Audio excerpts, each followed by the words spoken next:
I'll have Vivien Chen explain with our next presenter about materialism.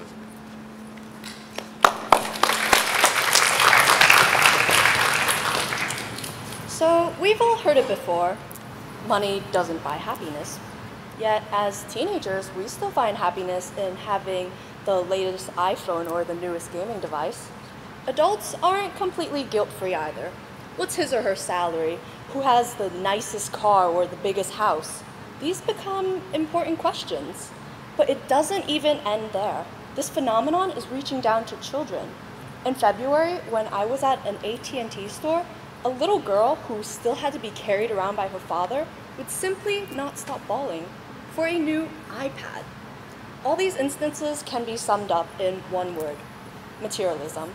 But this shouldn't come off as a surprise. It's the 21st century, and there's no denying that we've been brought up in a privileged, technologically advanced society. But too often do we rely on these superficial, distorted forms of happiness that we forget that there are other sources of contentment. So what can we do to achieve a genuine, lasting happiness?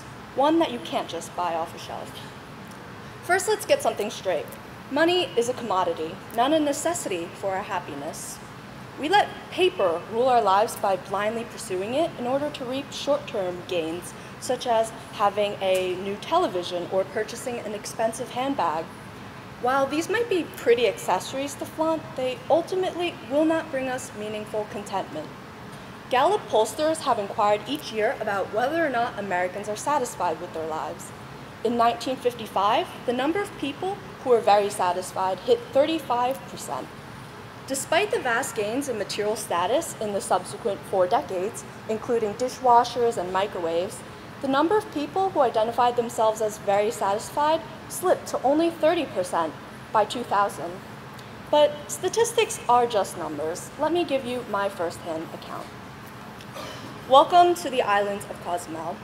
I arrived to a 4-star hotel in a first-class plane seating, all while carrying an ungodly amount of scuba gear, ready for my summer getaway. Although at first glimpse, this place might seem like a paradise, each year my family and I still find ourselves bickering over the smallest things, all which are money-related.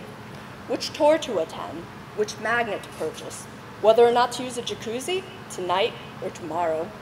Someone always seemed to end up unhappy.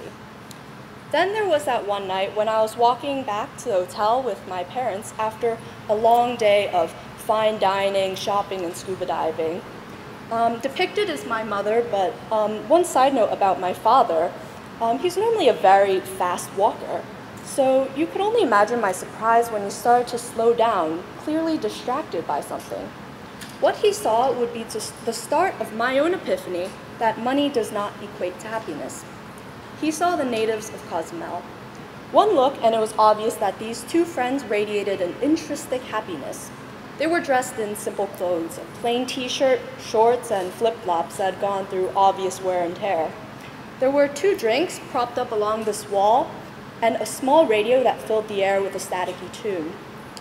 They made small talk, all while watching the orange sun climb down the horizon. These people didn't have the money for a 4-star hotel, a first-class plane ticket, or even scuba gear, yet they were just as happy, if not happier than us. And from that day on, I truly believe that money was not a necessity for happiness. This leads me into rule number 1. Simplify, simplify, simplify. I started simplifying my own life by taking things back to the basics.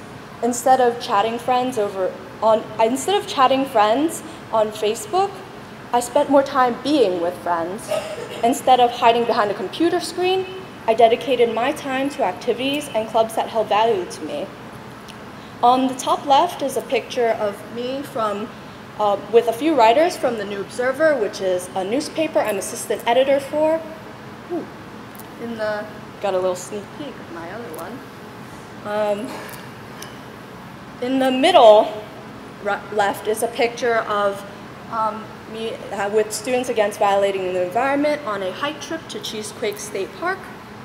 Below that is Teen Action Group doing Post-it note art at the library.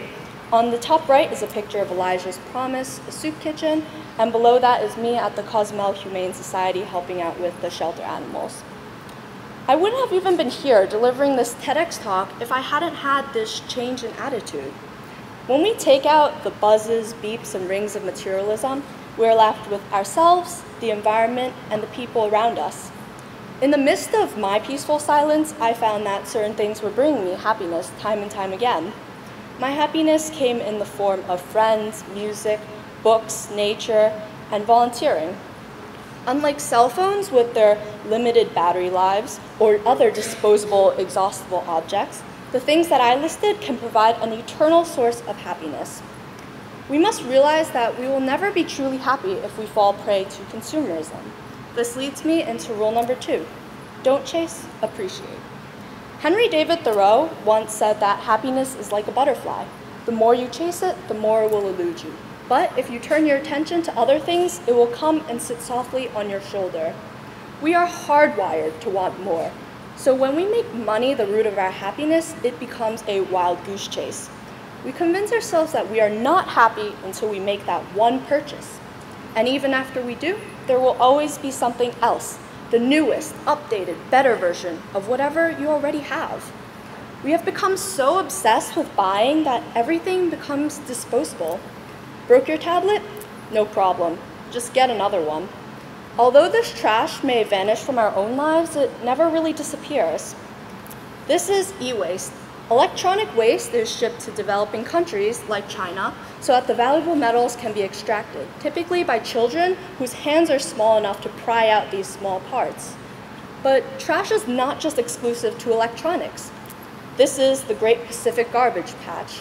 These two rotating masses of plastics and other solid waste is found in the North Pacific Ocean and is estimated to be the size of at least 2 Texases. Unless we learn to stop basing our happiness around material objects, these symbols of our reckless consumerism are here to stay. The pursuit of happiness should not be a pursuit after all. On a pursuit for material objects, we lose sight of the happiness that we could easily find around us, such as in the company of a friend or in the satisfaction of finishing a good book. This leads me into my last and third rule. Make the most out of life by making the most out of ourselves. Although we can make ourselves temporarily happy with material objects, a long-lasting happiness comes from discovering our passions, which is the true driving force of our lives. I'm proud to say that I'll be continuing my life as an environmental science major at Boston University. This is my mission, this is my calling. I believe that each and every single one of us in this room has a purpose, and the moment that you find it and respond to it, we will be happy. When we eliminate the distractions in our lives, this want for brand names, we can concentrate on discovering who we are and what we are destined to accomplish. When we stop basing our happiness on materialism, we will find ourselves more observant, appreciative, introspective, and most importantly, well, happy. So to conclude, I'm going to briefly summarize my personal 3-step guide to finding happiness. Rule number 1, simplify, simplify, simplify. We must stop chasing after all these material objects and instead live in gratitude for the things that we have around us. Rule number 2, don't chase, appreciate. Pursuing what society tells us is happiness, which is having a lot of money, is futile. And therefore, we must not do that. And finally, rule number 3, make the most out of life by making the most out of ourselves. Find your purpose once you discover your passions, and let this be your motivator, rather than trying to keep up with the next material trend. Happiness is not necessarily something you can hold, but rather it is a feeling. It is spending time doing what we love and being around those we love that I can guarantee will bring an absolute happiness. So in the end, what matters is not matter. You matter. Thank you.